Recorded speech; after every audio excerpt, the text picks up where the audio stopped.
Okay, so we're going to talk a little bit about driver diagrams. I think that's a concept everybody understands, but I wanted to just go back in time a little bit and talk about where driver diagrams came from, why we use them, and what is a real function of a driver diagram. So real quickly, I want to acknowledge Robert Lloyd. He also contributed to a few of these slides, so I want to give him credit for that as well, and thanks to IHI. So our discussion topics are driver diagrams, moving from a concept to a measure, and then developing operational definitions.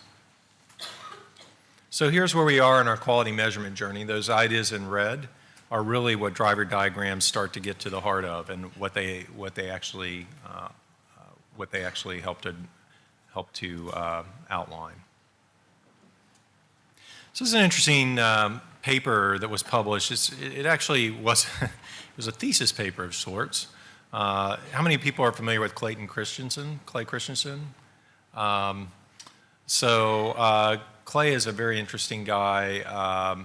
He wrote the Innovator's Dilemma and books along those lines. But Clay thinks a lot about how you move from this idea of descriptive theory to normative theory. And this is really kind of where driver diagrams come into play, and this is kind of the foundational element for driver diagrams.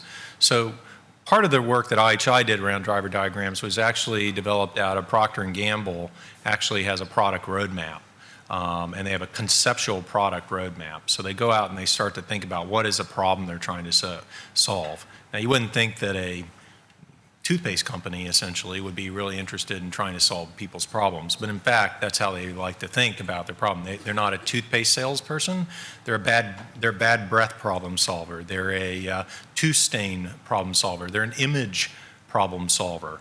And so they tend to build a conceptual roadmap of what the product is that they're developing and what problem they're trying to solve.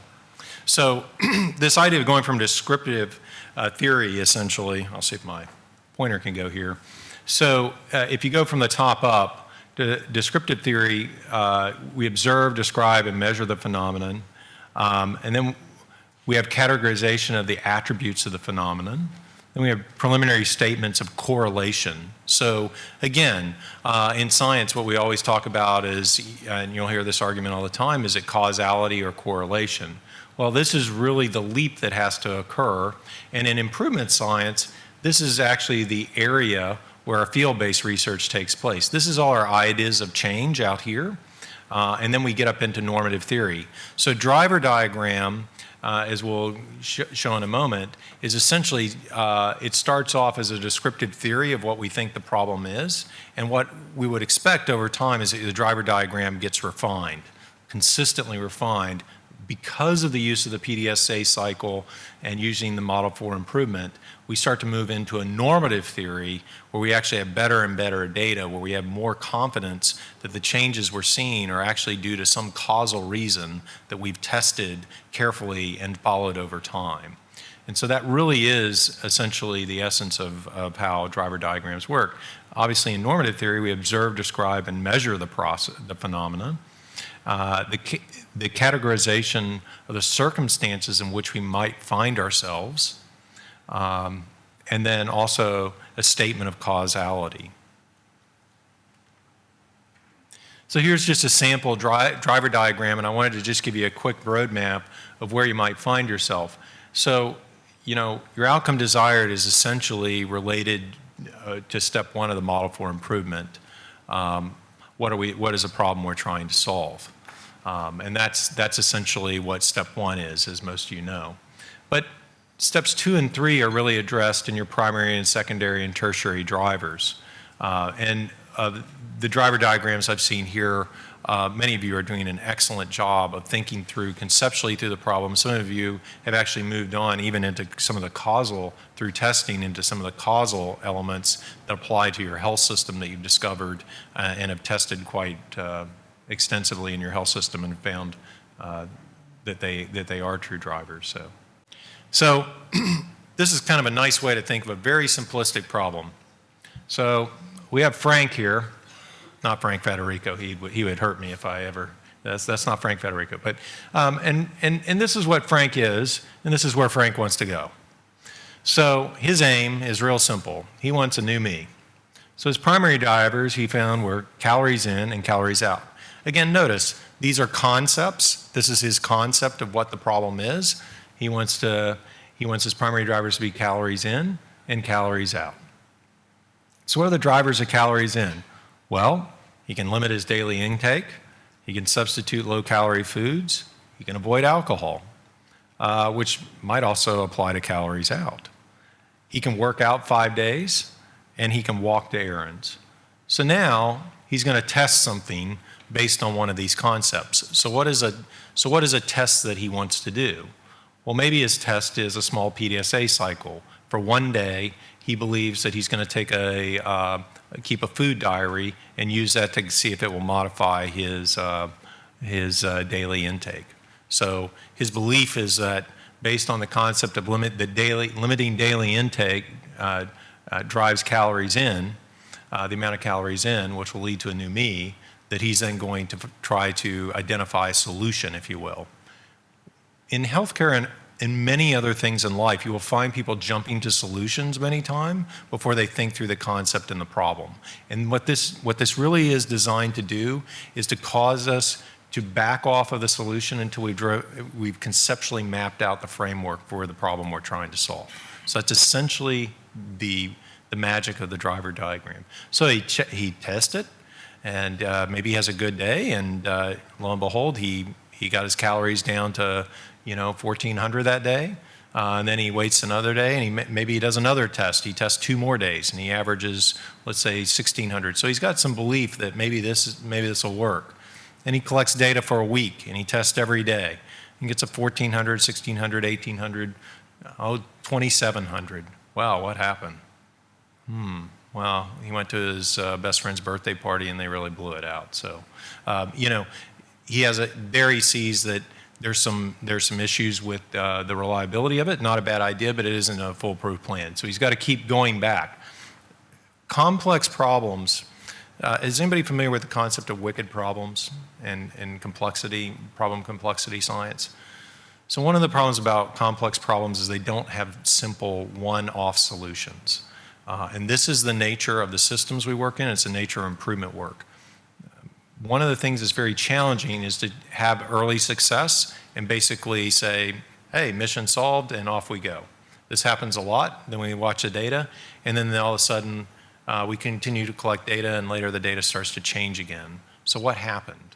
What happened to that? Well, that was part of the problem, perhaps, but it wasn't the whole problem. So as you go on in your data collection journey and looking at your data and trying to analyze it over time, keep that in mind. It's an important concept that I see a lot of times in improvement methodology, where there is a kind of a silver bullet belief, but there really probably isn't a silver bullet. There's a combination of things that went into that improvement.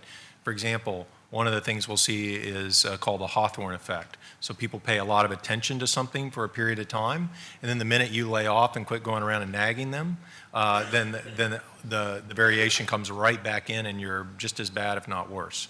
We saw an interesting nocebo effect today, if you will, in someone's data, that when they told the surgeons to do something, they actually got worse, not better. So obviously, as if the surgeons were saying, "You're not going to tell me what to do." So that's kind of an interesting thing. I mean, data's funny that way, and human behavior is interesting. So don't mistake that a big part of the system that we're trying to change is actually your impact on the human behavior within your system. In fact, I would argue that's probably the biggest factor involved in quality improvement. That's the secret, frankly, about QI. So this is just and I won't go into this in detail, but this is just kind of a very simple mock-up of an opiate-induced constipation driver diagram and some primary and secondary drivers, and then you could see some tertiary drivers that you could possibly have coming off of that, and I think this mirrors most of what that group has worked on.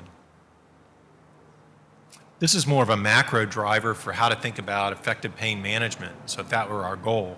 And you'll notice up here, we're working on opioids, but it's just one little tiny facet of this massive driver diagram at a macro level. So the point of this is you can scope your drivers in and out to kind of get to the problem we're trying to solve. I'm going to be competing with the helicopter in a moment.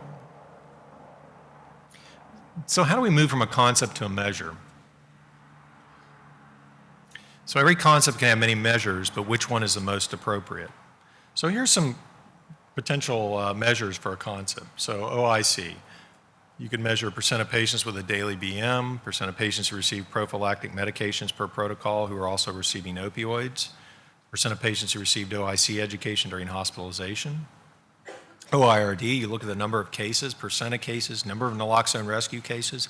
I mean, we're all working on these sort of measures, addiction prevention, et cetera, et cetera. Most importantly, operational definition. So if you've ever read Alice in Wonderland, there's that fascinating place where Alice asks, would you tell me please which way I ought to go from here? And the cat says, he must have been a statistician, that depends a good deal on where you want to get to. Well, I don't much care where, said Alice. And the cat says, and it doesn't matter which way you go. And that's exactly the point. Operational definitions is a description in quantifiable terms of what to measure and the steps to follow to measure it consistently. It's clear and unambiguous. It specifies measurement, methods, and equipment. It identifies criteria, including exclusion criteria. So don't be scared to use exclusion criteria if you find that you might have to shorten the, really scope the measure in to actually find the harm. But that might be the best way to find actual harms within a very large population. Usually has a numerator and denominator, and it usually includes exceptions. Here's kind of a non-specific chest pain pathway measurement plan. And I think you all are using this already. I won't go much into it, but just kind of goes into, and we have these forms if you need copies of it so that you can use it for your own operational definition. And here's an operational definition worksheet. I think that's it. Did I get in under 20 minutes, guys? So any questions about driver diagrams? And that was really kind of a very fast forward through the concept of what a driver is and how it works. Are there any questions about that or operational definitions and challenges that you're facing with operational definitions, things like that? Thank you, John.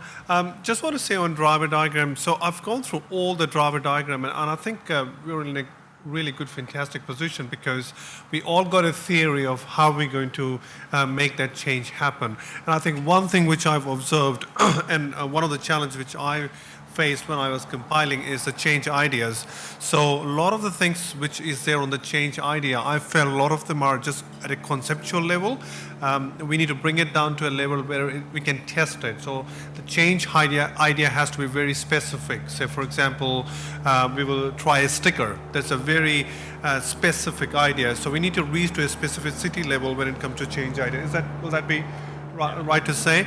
And also we have identified a lot of primary and secondary drivers, and I think this all looks good, and I think as we go and we test further, we will refine our driver diagram as what we learn. So it's okay absolutely what is there at the moment, but I think keep an open eye as we test, go back and see what works and try to refine your driver diagram. And if you identify something new, please feel free to add. But keep a list of all the change ideas which worked, which failed, because it's all part of that learning. Because we want to share what worked, but also how not to do the things as well. So, and this is all captured in driver diagrams. So please keep updating it. Okay, so what we thought would be a really good idea to just again get back to our harm-based groups, and what we can do is just compare our driver diagram and see what are we doing, what are some of the change ideas each TSP has come up with, and can we get some new ideas, and also thinking the challenge, is it something, what we're doing is anything new? Is there any innovation there? Are we pushing our thinking in terms of coming up with something really different solution? Or is it the same solution? So just compare your change ideas, your drivers, and see what are the similarities, what are the differences, and see do we need to tweak our driver diagram according to what we're trying to achieve. So back to the harm-based groups. So we can go to other room, constipation, or you can stay here, whichever works for you.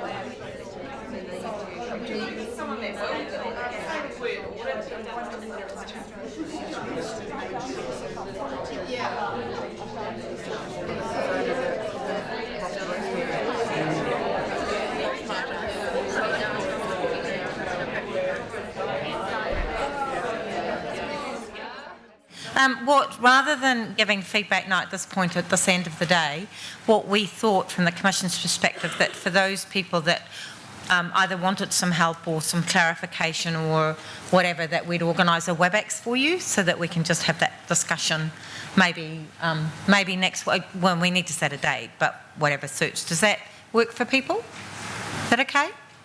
Cool. I'll take an absence of anything to say yes.